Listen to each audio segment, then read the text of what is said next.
All right, Shabbos, say good morning. I'm sorry for the little bit of the delayed start, but let's at least begin a few moments. What I'd like to try to do today is for today, the couple of moments that we have, as well as Thursday and Friday, in Eretz Hashem, to do a little bit of Reb Tzaddik on Teshuva, getting us ready in Eretz Hashem for the Yemei Slichos, and ultimately Yomim Noraim. I realize now already beginning next week with Slichos, we begin the daf a little bit earlier, so I won't be able to do Reb Tzaddik, at least here. Maybe I'll record a few more shiurim, but I want to go back. I sent out the PDF last night on the WhatsApp chat to go back to Os Yud Beis, which we did in Tzidkas Hatzaddik a long time ago, but I think is one of those pieces that is incredibly important to appreciate the dynamic of Teshuva. So Reb Tzaddik writes as follows. This is in Yud Beis. He writes, B'Teshuva yesh shnei inyonim. So let's actually take a look at the Be'urei Chasidus, because here we get a little bit of context and a little bit of background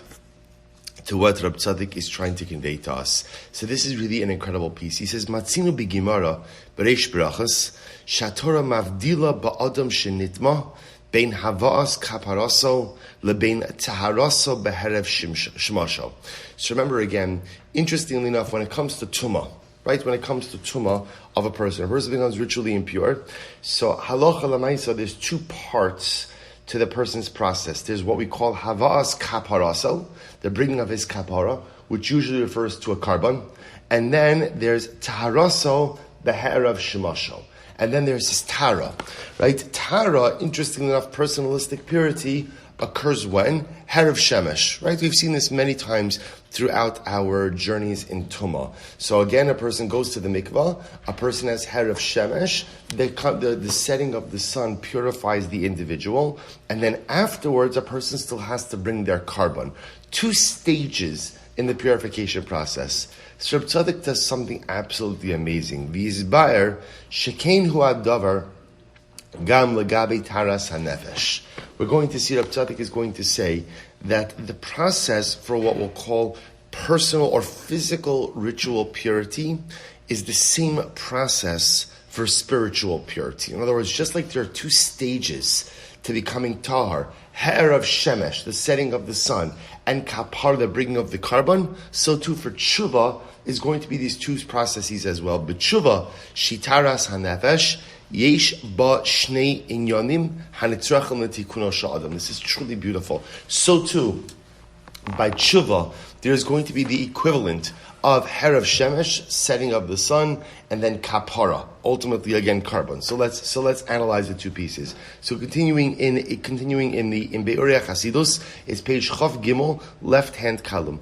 So the Reb Tzaddik says, I understand when it comes to Tumah, I understand the two parts, right? Again, part one, setting of the sun, Herav Shemesh, part two, kapara karban. How is this reflected in the tshuva process? Listen to how beautiful this is. Aleph, lahashpia alav lahaba, liyos tov, v'lo lahamshich lachto. So here's what's interesting. Essentially, Reb Tzaddik does something incredible. Let's say, if you think about, let's talk about Tumah. Everyone loves to talk about Tumah, right? Let's talk about Tumah for just a second. Look at the two parts. There's the setting of the sun, and there's the bringing of the karban. So if you think about it, setting of the sun always represents what? Setting of the sun represents a closure of the day, right? Reb Tzaddik wants to suggest that part of the process addresses the past. The bringing of the karban ultimately goes ahead and represents what? The future. So Reb Tzaddik says, so too in the tshuva process, there are these two halakim. There's the past and there's the future. So says Reb Tzaddik, Aleph, therefore in the tshuva, again, we'll fit it all together in just a moment. There's Aleph, lashpia alav lahaba, liyos tov v'lo lahamshich lachto. In tshuva, there is a lahaba process. There's a future-oriented process. The future-oriented process is that I mekabel upon myself going forward to be good and not to sin. And Beis, the tikun lenafsho min hapegamim shepagam bizman ha'avar. And Beis, Reb Tzaddik says, is to fix that which happened in the past and not to repeat those same mistakes. Now, we'll have to stop over here because we're out of time, but I want to show you something amazing. Do you notice something incredibly intriguing? What's intriguing? the order in which Reb Tzaddik discusses these things. In other words, this idea that Teshuva has a past and future orientation, so that's not a surprise. We know that, right? There's always this process of Teshuva, of kind of reconciling with the past, and ultimately going ahead and planning for the future. What I do want to point out to you is something very interesting. Under normal circumstances, when we speak about a Teshuva model, which one comes first, past or future? Past.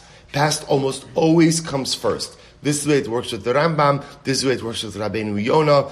What I want to point out to you, something very interesting, is that in Reb Tzaddik's model, the lahaba, the future-oriented piece, comes before the past. If you notice that, that's why Aleph is lahashpia alav lahaba lios tov lo lahamshich lachto. Step one in Teshuva is I want to be good.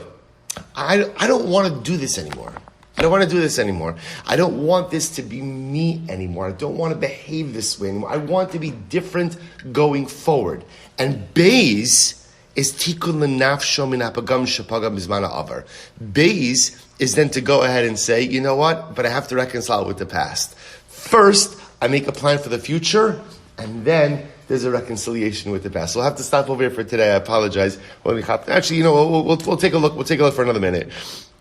He says, fine, because you twist them around. V'zeu taima. So these are the two levels in Reb Tzaddik. V'zeu taima. V'zeu remes hapnimi. Shbekach shetzarech ha'adam hatamei. Kegon zav u'metzora. Shnei dvarim. Kedei lehitar lekarim mitumasa. So then actually we'll really have to stop here. So we'll say, so Reb Tzaddik is going to show the same way he's going to use zav as an example.